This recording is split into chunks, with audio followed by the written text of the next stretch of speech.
Good morning, everybody. Today, I just want to show you an introduction to the study.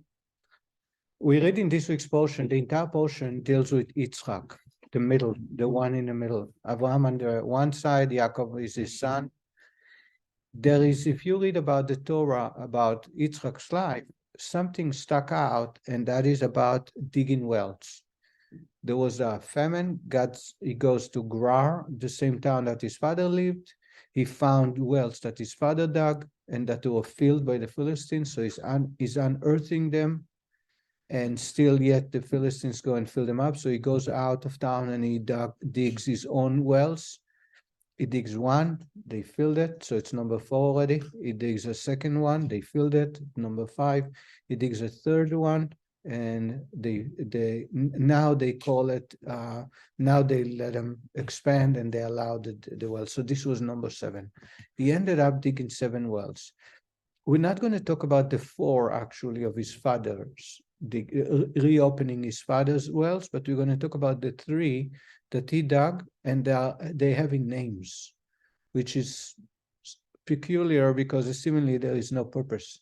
The first 4 that he reopened, he named them the same name as his father named them, and on Shabbos I'm going to be speaking about that. Now I'm going to talk about, I would like to concentrate, as the Rabbi is talking about, the 3 that he dug brand new wells, and he gave them names. So first the Rabbi brings Nachmanides, Ramban, which also gives a commentary to the Torah, but it's touching upon the Sod, the Kabbalah, the secrets to the Torah. Nachmanides always will tell us that the story that happened to our fathers represent the future for the children. So what happened in one day of our patriarch, any patriarch, reflects 10 years, 100 years, 50 years in their children for generations to come. So Sarah was captured by Pharaoh. The Jewish people are taken into the house of Egypt and they were enslaved. All the stories really reflect a much larger scale, something that will happen later. Now the Ramban, this is the introduction. The Ramban is the one that is going to be dealing with these 3 wells. So we are reading the selections from Likutei Sichos and Bereshit, page 296, the second Sicha. Digging wells representing building the Beit HaMikdash. In his commentary on the Torah, Ramban, Nachmanides, writes about the wells that Yitzchak dug. The Torah, this is the Ramban, this is Nachmanides' words. The Torah speaks at length about these wells, even though the simple meaning of the story does not provide us with any practical benefit, nor does it increase our esteem for Yitzchak. Nothing great about Yitzchak if he fought to save a life, if he's giving away food and he helps people. Well, you want to learn about Yitzchak's greatness. If it's about something that can teach us something, it's important. But digging wells, what is this so important? Why is it so important? Both he and his father followed the same pattern and dug wells. However, this narrative comes to hint to a hidden message informing us of future events. For a well of living water alludes to the house of God that the descendants of Yitzchak would build. Says Nachmanides, when you talk about the wells, it's well provide water, water representing God, and draw water from the well. Therefore, it represents 3 holy temples in the history of Jewish people where godliness came out to satiate the Jewish people. Therefore, the verse refers to a well of living water, thus recalling the verse, God, the source of living water. It says that they found living water. What does it mean, living water? The simple meaning is water that can satiate a person, quench the thirst. But the deeper understanding is it alludes to God, who is the source of life and provide living water. And therefore, the 3 wells that Yitzchak is digging and naming them, we'll find out, as Nachmanides tells us, is all about the holy temples. And he continues. The first well, called Esek. Esek means business or fighting. Alludes to the first Beit HaMikdash The second, called sitna. Sitna is hatred or animosity, refers to the second Beit HaMikdash. The third, called rechovot. Rechovot means expanding, brightly, widely expanding. Rachav is width. So widening greatly. So that's the third, refers to the future Beit HaMikdash that will be built, especially nowadays, without dispute or strife. Without dispute or strife. So the first one, they were arguing the Philistine and they filled it up. Refers to the first temple that was temporarily. It lasted only 410 years, and then they, so to say, destroyed it. Second one, called Sitna, was animosity, lasted 420 years, a little longer than the first one, but was temporarily.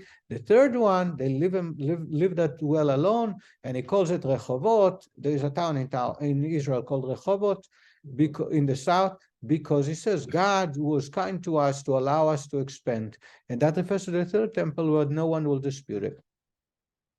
In that era, God will expand, Yarchiv, our boundaries. And in other words, at that time, Israel will expand to many, many, much greater boundaries. The Holy Land will become a much larger part. And concerning the third Beit HaMikdash, it is written, it became wider, ve'archava, and it rose higher and higher, and it is then that we will multiply in the land. So this is what Yitzchak does, refers to the future events that will occur to the Jewish people. The first well did not last, the second one didn't last, the third one lasted, and it's called Rehovot, and that refers to the third Beit HaMikdash, which will be accepted by all and actually allow the Jewish people to expand everywhere, and the Holy Land will expand much bigger. Did you talk about see the future? You didn't that wrong? Or you just did it that time? If the Torah commentators tell you that this is the way, that's what it means, it must be this dimension existed within Yitzchak. Otherwise, they wouldn't make up that story. Do you understand that? He named it for the future then. The way he named them was done, the way God wanted them to name it, based on what future events will be. Ruach HaKodesh, of course. Now, there are other allusions to the three Betei HaMikdash in the stories of the patriarchs. For example, Sifri and the Midrashic states, I'm going to give you a summary of what the Sifri. Sifri is a Midrash, earlier Midrash, and the Torah tells us the following. And it's the same thing, he just quotes the source for each one of our forefathers. I don't need to quote the source because it's not going to mean much to you. But this is what the Sifri said. Abraham, as well as Yitzchak, as well as Yaakov, all three, saw the Beit HaMikdash built, and he saw it destroyed, and he saw it rebuilt. They saw in divine prophecy, that's the Sifri, much earlier than Ramban, before Mishnah. It's the basis of the Talmud and the oral tradition. Tells us that each one of our patriarchs saw the first one, the second one, and the third one that would last forever, and perfected in the ultimate future. And each one, the Sifri quotes a text in the Torah where we see that Abraham talks about the Beit HaMikdash that was built, destroyed, and rebuilt again forever. Yitzchak, the same story. Yaakov, the same story. Why only destroyed once? Huh? He said built, destroyed, and built forever. That's what the Sifri says. Okay. That there was a house of God that was destroyed. A house of God will be rebuilt and will last forever. That's what they saw. Okay. And you see it in the text. Each one, respectively, is speaking about exactly that.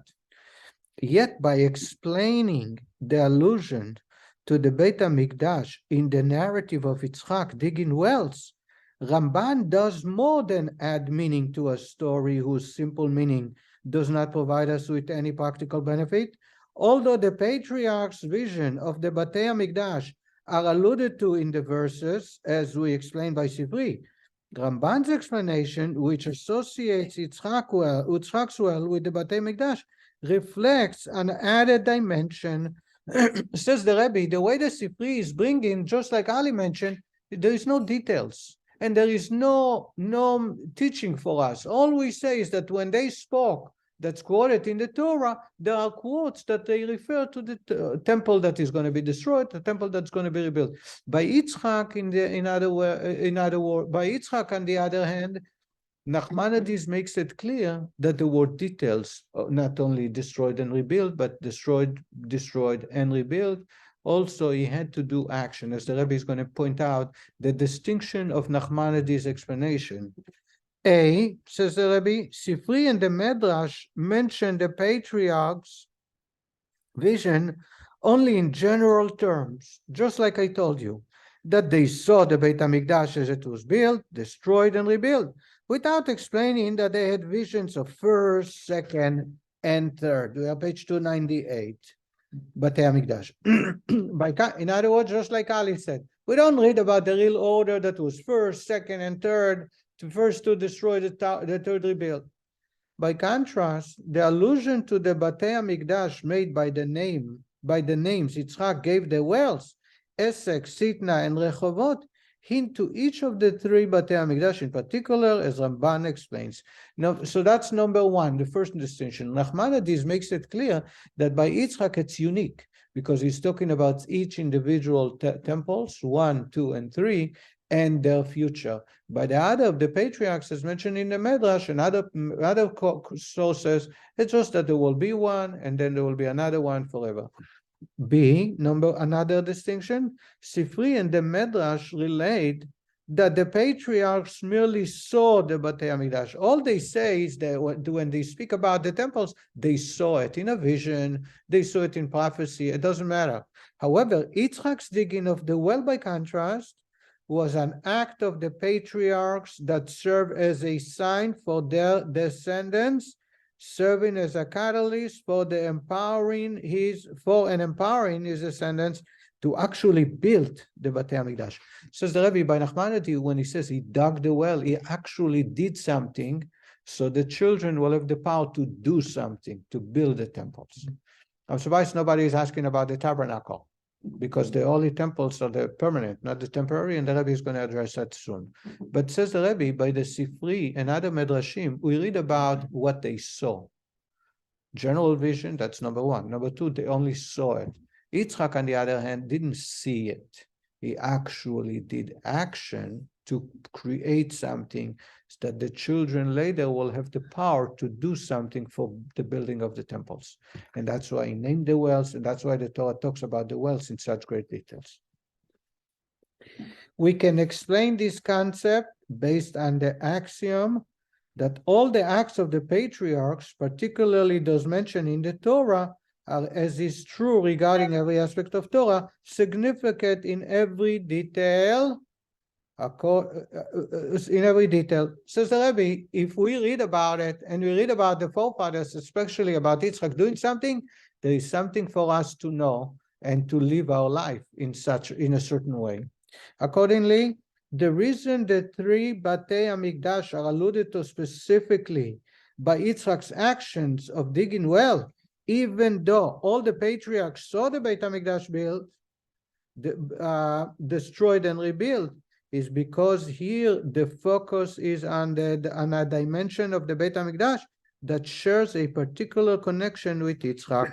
Only Yitzchak is the one who actually did something, dug and redug the third time, and calling it different names, because the Holy Temple specifically for us as Jewish people will have a very important impact, or a very important lesson to live our life, and it connects directly with Yitzchak, not with Abraham and Yaakov.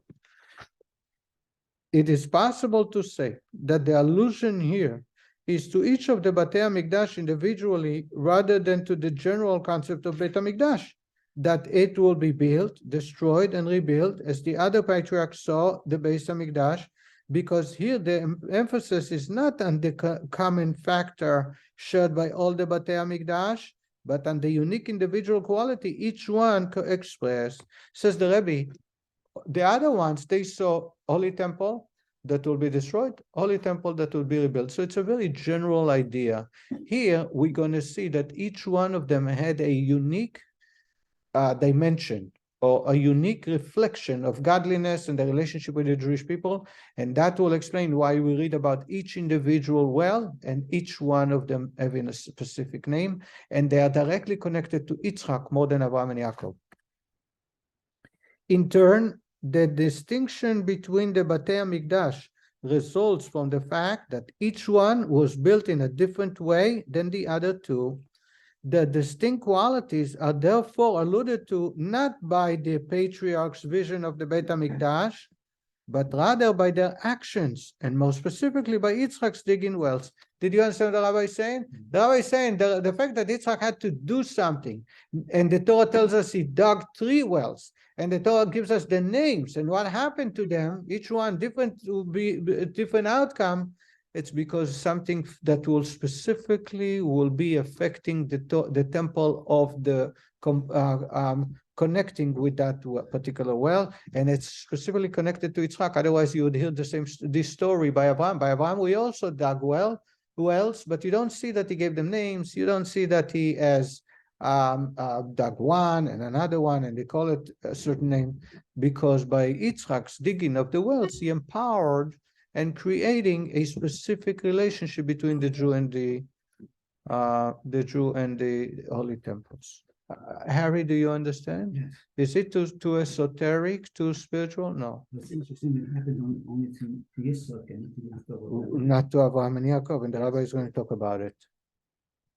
Making a place for God to dwell. The Rebbe, as every talk, and I've shared with you many times, by studying this week's portion and the specific idea from the portion, the Rebbe is going to touch upon other ideas that are very, very slightly connect, but it will teach us and give us a better, deeper understanding to other concepts. And that's what the Rebbe is going to do here. The Rebbe is going to talk, I'm giving you a summary. The idea of mikveh. You heard of the idea of mikveh? It's called living water. The idea of mikveh, there are 2 ways of having a mikveh. One is a spring, and another one is when man reveals the water from the earth. It's called well. And let's see and now we're going to compare it to the wells of Israel. This concept can be clarified by first explaining the connection between the Batei HaMikdash and digging wells. What's the connection between a well? Why didn't he put a fire, an altar, build a big place to host people and let them enjoy food? Temple and well, we spoke about water, but that's one dimension of godliness. You can connect God or the temple with feeding the poor. You can connect God and the temple to prayer. It's a house of prayer. It's a house of... Why wells, says the Rebbe? There are 2 general types of bodies of water acceptable for ritual immersion, which is called living water. A mikveh, which is made by human activity.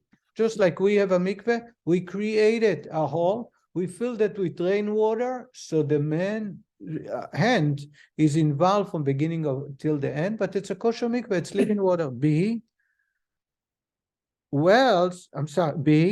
a spring, which is of divine origin and not made by a man. A spring of water, like you have warm mineral springs that come forth from the earth, is living water. It's pure water that man did not have any touch to it. So these are 2 kind of living water that are kosher for immersion before one goes to the temple, before women is allowed for a husband, before you bring a sacrifice. A man that needs to purify has to go to the mikveh. And Hebrews have Bor is a hole. Okay. So would the word for the spring? Spring, ma'ayan. Ma'ayan. Ma'ayan, ma'im chaim. But there is there are 2 types of ma'im chaim, living water. One is when a man creates the bor, but allowing the rain to fall in and collecting. And the other one is ma'im chai, ma'ayan chai. Ma'ayan chai means a living spring. So if you dig a well and you hit water. No, we're not talking about well yet. So if you dig a hole and water comes from underneath, is that kosher for mikvah? I don't know. Let's find out. You jump in the gun. Wells, says the Rebbe, represent an intermediate state between the 2. Wells, you have both dimension involved. Why? On one hand, they are made by man's digging. His expending of effort and labor. A man has to dig well. It doesn't happen by itself. It's not like a spring that comes forth without our efforts. Well, there is an effort involved by a man. On the other hand, says the Rabbi, the well's water, which is its essential element, is not created by human activity. Instead, by digging a well and removing the earth, a person make it possible for the water that is below the earth's surface to burst through and fill the well. Did you understand, Harry? So it's an intermediary. It comprises of both dimensions. Well, on one hand, it's like digging a hole, but you don't fill the water with your own water. You don't do nothing to the water. All you do is unearth the surface of the earth, and then the springs or the water from down below spring up and come up. So you have one is God's act, so to say, bringing water forth. On the other hand, you have men removing the obstacles to allow for that to come out. You understand that? So it's kosher. It is kosher, of course it's kosher, but the idea here that the human hand is only 50%, and God's contribution is only 50%. Did you understand that? This point has halachic significance. As Rabbi Yosef Karo writes, Rabbi Yosef Karo is Bet Yosef, is the code of law. A well that is made by human activity, even though its water does not flow outside the well, is governed by the laws applying to a spring for all purposes. That's the quote for end quote from the code of law. Even though the well water are only where the men dug, they're not coming higher. You have to draw the water, yet they are governed by all rules that apply to a spring. The rationale is that the water is not brought into the well by any human activity. A person merely digs in the earth to reveal the water. Thus, even though the water was revealed via human activity, it is obvious that a well is governed by the laws applying to spring for all purposes. Again, the human being only removes the obstacles, and therefore the water is considered living water. But without human activity involvement, there would be no water here. So you have a spring, on one end, it's all God's activity. You have digging a hole, digging a bore, a mikveh, it's all human activity. Then you have a well. A well, you have human activity, is digging, and you have God's part, which is bringing forth the water from the bottom. And it's kosher for all purposes. Now we will understand the idea of well connecting to the temple. Yes. Harry? Yeah, if you open the tent, water comes out, you can trace the water back to a well. Is that kosher? No, because it went through a vessel. Any metal piece that has a receptacle deems the water not living anymore. But I should tell you that there is a mikveh in Rabbi Shane is the rabbi, and he got a will of like $20 million. And his father is a famous moihel that came to me. He didn't, for sure, Levi and Yossi. I don't think Shmuley and Ari, that I already got from Miami. Rabbi Shane, he is from, I forgot the name. Anyway, he decided to do a mikveh in his building. He put up a beautiful building, and he discovered that he's sitting on a spring.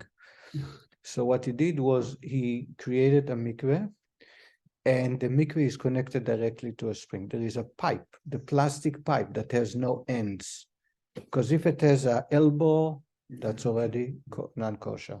So for example, I'm collecting water for our mikveh from the roof.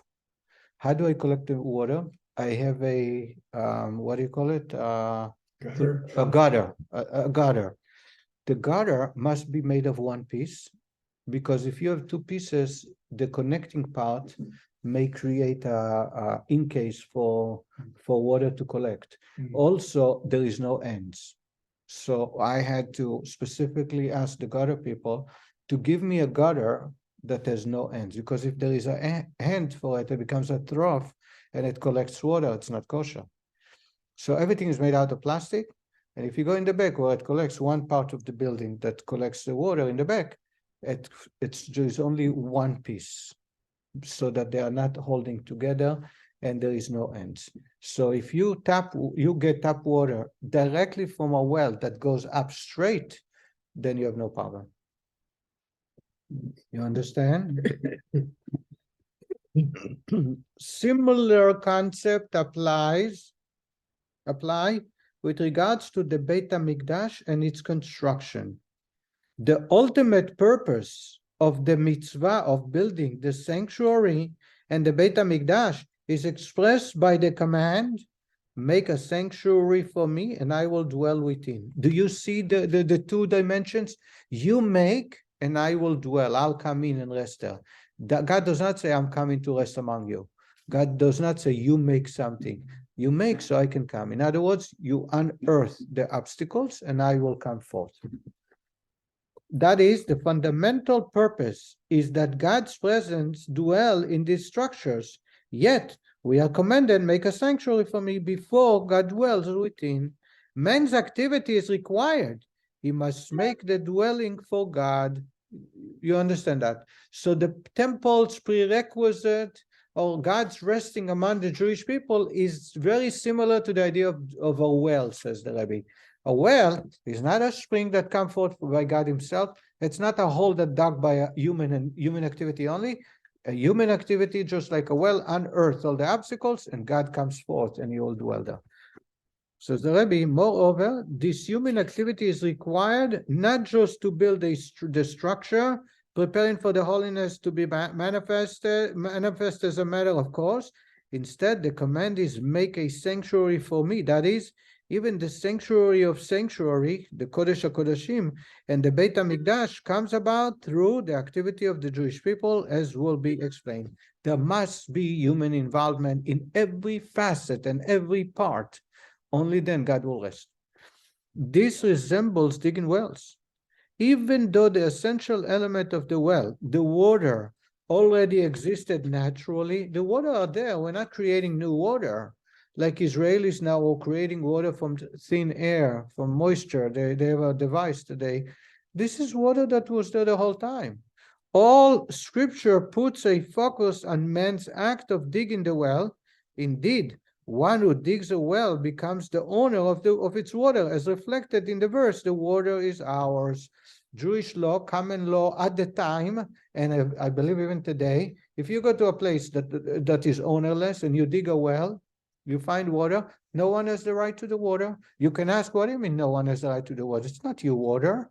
If you plant a tree, the fruits are yours because it's your labor, it's your seed, you take care of it. Water is everywhere. Maybe coming from the neighbor, from somewhere. A guy that lives half a mile down the road can say, or half an acre can say, it's from my area they are coming to you. Yet the rule is that the one who dug the well is the owner of all the water, all the benefits that come from it. And there are many details. I don't want to get to it because I don't have enough time. The reason is, says the Rabbi, because once you put your effort in unearthing the water that God provides as a gift, he gives it to you, specifically to the one who puts an effort. And how we see it's reflected in the temple.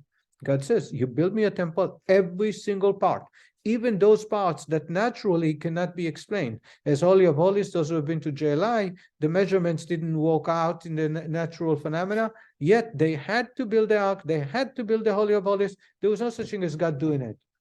Only when you put all the efforts, God will come and rest and give you the blessings beyond and above your abilities.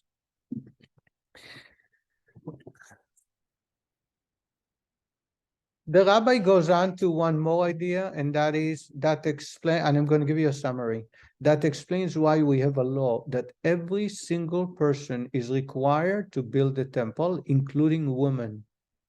As we read in the Torah, that the women are the first to contribute to the tabernacle. And one can ask, the building of the temple can be done only during daytime. We have a law, every positive commandment that has a time span, women are exempt. Anybody heard about that? any mitzvah that is positive commandment that has to be done in a certain time, women are not obligated to do it. So, for example, sitting in the sukkah, it's only 7 days. Women are exempt. There are many other mitzvot, prayer, which has a specific time. They're exempt. They have to pray, but they are not limited to the 3 prayers a day. There are many other commandments that are exempt. One can ask, the temple is only done by day. If it's only done by day, tzitzit, talit is only by day. At the time you can see it. When can you see it? During daytime. Therefore, they do not wear tzitzit, tefillin. You have to do it by day. Therefore, by night you cannot put on tefillin. Therefore, women do not put on tefillin. So the question is, why are they obligated to build a temple? Says the Rabbi, it's not about serving God. It's about connecting with God by unearthing or removing the obstacles, and then therefore women, it's for their own benefit, and therefore this is the exemption where they're obligated to do as well, even though it has time constraints. Okay, this is this next chapter. Let's continue back to the temple. Now, I'm going to page 304 on the bottom. Based on these statements above, it is possible to clarify the noble achievement in the construction of the Beit HaMikdash as compared to the sanctuary made by Moshe in the desert, and similarly the differences between the 3 Beit HaMikdash. Now the Rabbi says there are 2 points that we can clarify very well. One, the distinction between the holy temples versus the Mishkan. The Mishkan is a tabernacle. I'm going to use the word Mishkan from now on. And the other one, the distinction between each one of them. Why is it important? Because now we're going to see how Yitzchak named them and how they apply to each one of them. With regards to the sanctuary, which is Mishkan, it is written, "You shall erect the sanctuary according to its guidance, as I showed you on the mountains at Sinai." God showed Moshe how the sanctuary should be built. Thus, making the sanctuary did not involve seeking out, because it was constructed according to the specific directives that God taught and showed Moshe. Consequently, the making of the sanctuary was lacking because the Jewish people did not have to labor in seeking out the manner in which it should be built. Thus, it did not resemble digging wells. Says the Rabbi, the Mishkan is not digging wells. It's like a spring of water that God brings forth. All you have to do is take a bucket and take the water out of there. God says, build me a Mishkan, I will show you. And not only that, I'll show you, he actually built some parts of it, the menorah, there are other parts that Moshe was very difficult for him to know. In addition, the Jewish people didn't need to guess or to work out the math. God gave them exact measurements, exact height, exact material. In the other temples, it's not the same. So, says the Rabbi, because Mishkan is not about wealth. Mishkan is about God giving everything. If God gives everything, no human interaction, so to say, a deeper creativity of human action involved, and therefore it's not part of Yitzchak's digging well. Well, It's you have out. to seek it out, but they still had to do it. But there is no creativity. Okay. The creativity is involved in the first and second and third, as we'll see. Each one was unique and different, because human mind. Shlomo, who built the first one? King Solomon. Why? He was the wisest of all men. He was able to construct it in the way God wanted it, but he had to come up with the ideas. He had to come up with the measurements and the material and everything. Second one, we'll discover is even farther than that.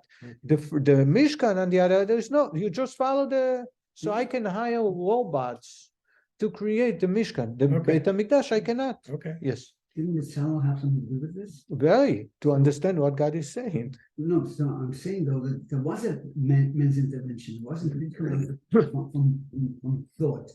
You are very correct. But in comparison to the other temples, there was no, it's considered like no human intervention. In other words, Bezalel was given all the instructions. He had to oversee the actualization of God's desire. When it comes to the other temples, they needed to figure out what it is God wants. Okay? A different pattern was followed in the construction of the first Beit HaMikdash. through. Everything was in writing from the hand of God, which he gave me to understand. That's what Solomon says. God gave me exactly specific how he wanted, and that's how I did. I.e., that is, God showed David the entire plan of the Beit HaMikdash, and David wrote it down and gave it to Shlomo. I'm sorry, it's not King Solomon, it's King David. King David had amassed all the treasures to build the temple, and he also knew exactly, that's why we call it the house of David, even though it was created only after he died. Because he gave the money for it, he was able to collect all the funds, and not only that, God had showed him the details of exactly how he wanted to be. They couldn't go in. Huh? And they couldn't go in until they dedicated it. Yeah, but it's all David. Shlomo. Right, but they couldn't, because they couldn't, on the day of dedication, they had to recognize it. We had to give credit to King David. Okay, that's King Shlomo's praying, right? Is there a reason why God, So you are pointing out that that's why David gets the credit for it. Okay, I didn't understand. the reason why God didn't allow David to build it? Yes, he said to him, your hands are full of blood. And this is a house of peace. He did wars, holy wars, on behalf of God, defending the Jewish people, killing Goliath. However, God says to him, the holy temple must be completely of peace, of peaceful. That's why they could not chisel any stone, because metal was created for swords and daggers and arrows to kill humans, and therefore no metal was involved in the building, in the construction of the temple. They had to go down to below the ocean, find very, very deep. And then, when they needed it to be straightened out, they had the worm, Shamil, to walk over it and split it. Nevertheless, the actual construction of the Beit HaMikdash involved the participation of many Jews over a long period of time. Moreover, the construction was accomplished not by David, to whom the prophecy was conveyed, but by Shlomo. Says Rabbi, the first temple was like a well. First, it was involved an enormous amount of people. And for a very long time, it took like 9 years, 7 or 8 years, I believe. So the tabernacle took just 3 months, 2 months. It was a temporary dwelling out of tapestry, and God told them exact material, exact measurements. They knew very well. The different furniture they didn't know, he showed it to Moshe. So they had to do it very quick. They started Rosh Chodesh Kislev, I believe. They concluded the 1st of Nisan. So it took them 3 months, less than 3 months even. When it comes to the temple, it took, I believe, either 7 or 8 years to construct, with an enormous amount. Thousands of people, other nations from Lebanon donated the men and the resources, the trees from Lebanon, the cedar. And in addition, says the Rabbi, David is the one who got all the instructions, yet he wasn't totally involved. It was only Shlomo. So we see the human involvement comparing to the Mishkan was enormous. Is no comparison. Furthermore, even David himself, though he received a vision from God, which he gave me to understand, expended his own energies on the task. Thus, Sifri states, the Medrash says, continuing its explanation of the charge to seek it out and find it, we find this illustrated in the following verses regarding David, of whom it is written, remember God for David all his affection, that he swore to God. He vowed to be to the mighty one of Yaakov, I shall not come into the tent of my house, I should not give sleep to my eyes until I find a place for God, dwelling for the mighty one of Yaakov. That's the prayer King Solomon at the dedication. He's turning to the people and God and saying, remember what David, how much he wasn't sleeping well. He wasn't getting into his own tent because he refused to live in a permanent building while God is in a tent. God was in the Gilgal. God was in a temporary dwelling. And King Solomon says, how am I living in a permanent structure while God is in other words, it bothered them a lot. Thus, it is evident that David made strenuous efforts to try to find a location for the Beit HaMikdash. Only afterwards was he notified of it by a prophet, as Sifri proceeded to state. In other words, we see the efforts involved in human, even the location, or the timing, or the actual structure is all about human getting involved, and not a gift directly from God compared to the Mishkan. This may be one of the reasons why the sanctuary in the desert was only a temporary dwelling. Why didn't they construct a permanent building in the desert? And the answer is, as the prophet Nathan said to God in God's name, I have not dwelt in a house, but have walked in a tent and in a tabernacle. Or to quote Rambam, Maimonides, the Torah explicitly described the sanctuary that Moshe, our teacher, built, but it was only temporary. Always in the Torah, when you read about the Mishkan, the house of God in the desert, you call it a temporary dwelling. One can ask, but God is there, so it should be a permanent structure. And the answer is the Beit HaMikdash, by contrast, was a permanent dwelling, as Rambam states. Once the Beit HaMikdash was built in Jerusalem, it became forbidden to build in any other place. There is no eternal house other than in Jerusalem, on Mount Moriah. In other words, as long as it was a temporary dwelling, people can build altars and bring sacrifices to God anywhere they are. People can do in the backyard and bring sacrifices to God. As long as it's defined as temporary, you can call out to God and bring sacrifice to God anywhere you want. Only once it was built, a permanent building was constructed, now they're not allowed to bring to God gifts and to pray and connect to God other than that place. Since the permanence of the sanctuary depends on the actions of the Jewish people, they're seeking out the location, preparing for the holiness to rest there, and actually constructing a large building, the fundamental concept of a dwelling for God was primarily manifest in the Beit HaMikdash, not in the sanctuary. Says Rabbi, sanctuary was all about God, therefore it's temporary. The Holy Temple was about human intervention. They had to seek out, they had to find the location, they had to find the material, they had to know the measurements and size, etc. And therefore, when God dwells there, it's a permanent building. That's like a well. That's defined as a well when you have both parts. The Rabbi, we are running out of time. What the Rabbi is saying is, if you look at the holy temples, the way they were, the first one was still by divine inspiration because King David got all the plans. The second one, who built the second one? Anybody knows? Israel? Cyrus, Koresh. He gave the funds and he gave allowance. He was a Persian king, he wasn't even Jewish. In other words, going down to human intervention was even lower than the first one. The first one, you had King Solomon. King Solomon got it from his father. Second one was a wooden structure at first. In other words, very simple because they couldn't afford, they were very poor. And the allowance and the funds and the actual structure was from a non-Jewish king. In other words, the human involvement was much deeper. So the idea of well in the second temple was much greater than the first one. That's why the second one lasted longer. The first one lasted 410 years, the second one 420 years, because there was much more of a human intervention. That as far as I went in preparing, and the Rabbi is going to say that's why the names are alluded to in the wells in different ways. The first one is called Asek. There was a lot of dealings. The second one was hatred. It's all about animosity, because what destroyed that temple was the animosity among Jews. Sinat Chinam is what broke the second temple. But the third one is Rechovot, widening and expanding forever. So here we see that when the Rabbi goes on and he goes even deeper into the month.